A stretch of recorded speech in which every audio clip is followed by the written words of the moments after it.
चीन हमारा पड़ोसी नहीं था 47 में, तिब्बत हमारा पड़ोसी था। तिब्बत चीन का है कोई मानने को तैयार नहीं था, मगर बांडुंग कॉन्फ्रेंस में जाके आपने मनवा दिया और उसके बाद तिब्बत ही नहीं, वो तो एक्साई चीन तक आ गया। तो जो गलती है वह भी मानना होगा।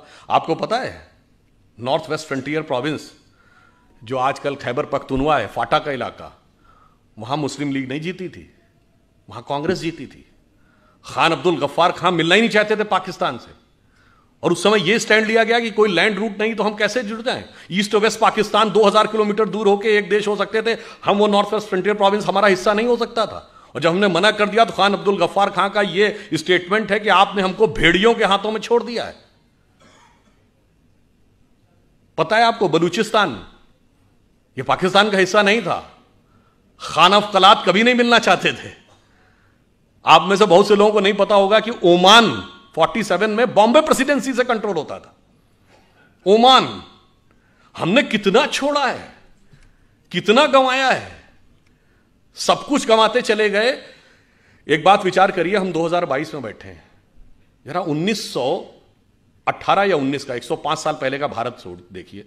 सिर्फ पाकिस्तान बांग्लादेश ही नहीं, अफगानिस्तान बर्मा भी हमारे हिस्सा था। हमने बताया ना, ओमान तक उससे कंट्रोल होता था। तब तक ना तिब्बत चीन का हिस्सा था, ना शेंगेन चीन का हिस्सा था, सोवियत संघ का गठन नहीं हुआ था। तो हम सबसे बड़े देश थे। An entire China was Buddhist, considering Hindu and Buddhism as a one family religion. We were the biggest religion on earth and we were the biggest country on earth. और आज जो हालात हुए, अगर मजबूत सरकार नहीं रही तो 2047 तक जो हालात हैं, कश्मीर वैली में क्या होगा, क्वेश्चन मार्क। नॉर्थ ईस्ट में क्या होगा, क्वेश्चन मार्क। केरल और पश्चिमी उत्तर प्रदेश के कुछ इलाके और बंगाल के बांग्लादेश से जुड़े इलाकों में क्या होगा, क्वेश्चन मार्क। नक्सल प्रभावी इलाकों में, छत्तीसगढ़ में, झारखंड में, उड़ीसा के इंटीरियर इलाकों में क्या होगा, क्वेश्चन मार्क। यानी खतरा यह है कि मजबूत सरकार ना हो तो आजादी के 100 साल बाद हो सकता है हम अपने उस ओरिजिनल इलाके के आधे रह जाएं। इन सब चुनौतियों को समझना है और उसके अनुसार हमें यह संघर्ष करना है कि स्वतंत्रता को हमें सार्थक करना है। उसके लिए हमें इन सारे जितने भी प्रकार की चीज़ें हैं उससे चौकन्ना रहना है। और जो मैकाले का माइंडसेट 19वीं सदी का और मार्क्सवाद का माइंडसेट 20वीं सदी का, दोनों से अपने मन में जितने विष हैं उस मनोरोग से मुक्ति पानी है। और जो अभी कहा गया था कि 21वीं सदी हमारी होगी, तो मैं बताना चाहता हूं कि 1 जनवरी 1901 को जब इस देश में सूरज उगा तो पूरे देश में किसकी सरकार थी, अंग्रेज की। 1 जनवरी 1951 को पूरे देश में किसकी सरकार थी, कांग्रेस की। और 1 जनवरी सन 2001 को जब 21वीं सदी के सूरज की पहली किरण इस देश की धरती पर गिरी तो इस देश में किसकी सरकार थी, अटल जी के नेतृत्व में भाजपा की। अगले दशक में मोदी जी के नेतृत्व में स्पष्ट बहुमत की। मतलब बहुत साफ है नियति का संकेत कि 19वीं सदी अंग्रेज की थी, 20वीं सदी कांग्रेस की थी, 21वीं सदी भारतीय जनता पार्टी की। तो 21वीं सदी हमारी है, हमारी उस विचार की है। इसलिए अब हम आगे बढ़ें और मन में यह पूरा कॉन्फिडेंस रखें कि अगला वक्त हमारा ही आने वाला है। और ये सिर्फ देश के अंदर नहीं, बस एक पंक्ति कहकर बात समाप्त करता हूं। देखिए, दुनिया का आप पूरा देख लीजिए। एक दौर में 2500 साल पहले हम दुनिया के पावर सेंटर थे, economic, intellectual and military power centre. जब वो खत्म हुआ, भारत का डाउनफॉल हुआ, तो सेंटर कहाँ गया, king Darius of Persia, Iran की तरफ चला गया। फिर जब ईरान का डाउनफॉल हुआ तो मेसोपोटामियन एम्पायर, बगदाद का एम्पायर। फिर उसका डाउनफॉल हुआ तो टर्किश एम्पायर। टर्किश एम्पायर के बाद रोमन एम्पायर, पहले ईस्टर्न रोमन एम्पायर जिसका इस्तांबुल कैपिटल थी जो आज टर्की की है, उसके बाद रोमन एम्पायर। रोम का डाउनफॉल हुआ तो पुर्तगाल और स्पेन का जमाना। पुर्तगाल और स्पेन के बाद ब्रिटेन और फ्रांस का जमाना। ब्रिटेन और फ्रांस के बाद अमेरिका का जमाना। अमेरिका में सबसे prosperous west coast, San Francisco, Los Angeles belt. उसके बाद अब पिछले 100 साल में आ जाइए, जापान का जमाना। जापान के बाद आ जाइए पिछले 50 साल में tigers of the Asia Pacific, Hong Kong, Taiwan, Singapore, Macau. अब चीन का जलजला चल रहा है। तो अगला मुकाम क्या है, इसमें कोई संदेह मत रखिएगा कि अगला मुकाम हमारा आने वाला है। और हम यदि दुनिया में आगे बढ़ेंगे तो we are not there to dominate the world, we are there to motivate the world. चीन दुनिया को दबाने के लिए आगे आ रहा है, हम दुनिया को प्रेरित करने के लिए आगे आ रहे हैं। और इसीलिए हम वर्ल्ड की सुपर पावर नहीं बनना चाहते, हम जगत गुरु बनना चाहते हैं। क्योंकि पावरफुल व्यक्ति के बगल में खड़े होकर अक्सर आप संकोच, ठिठका, कहीं कहीं दबा हुआ महसूस कर सकते हैं।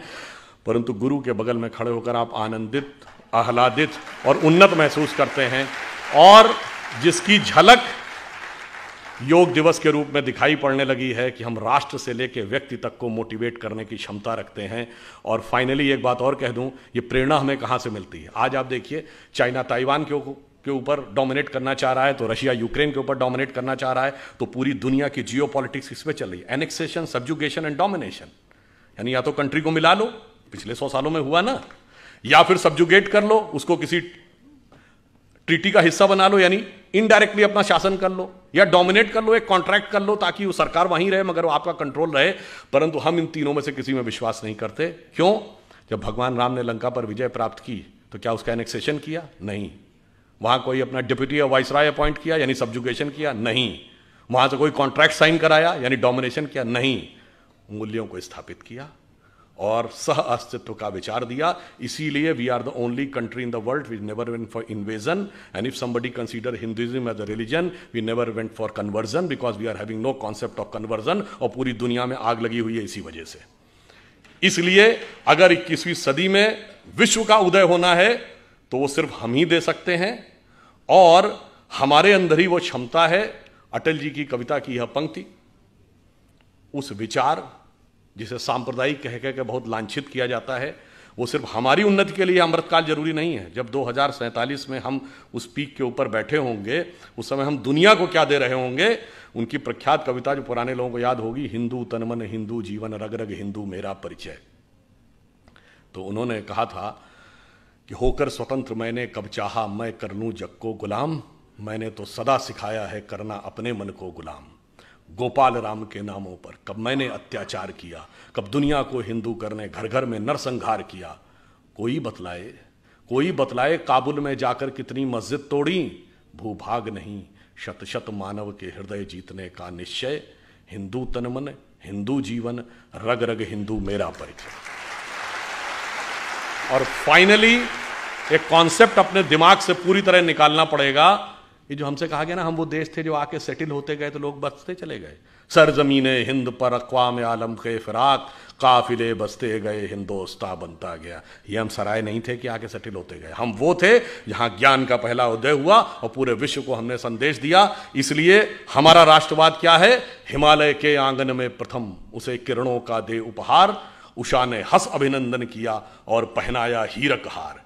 जगे हम लगे जगाने विश्व लोक में फिर फैला आलोक, व्योम तम पुंज हुआ तब नष्ट, निखिल संस्कृति हो उठी अशोक। तो संपूर्ण संसार को शोक से विरत करके उसे सुख के मार्ग पर प्रेरित करने की सामर्थ्य हमारी है। इसके लिए आप प्रण करें, कमर कसें, स्वतंत्रता को सार्थक करने कमर कसें, बलिदान करें, जो पाया उसमें खो न जाएं, जो खोया उसका ध्यान करें।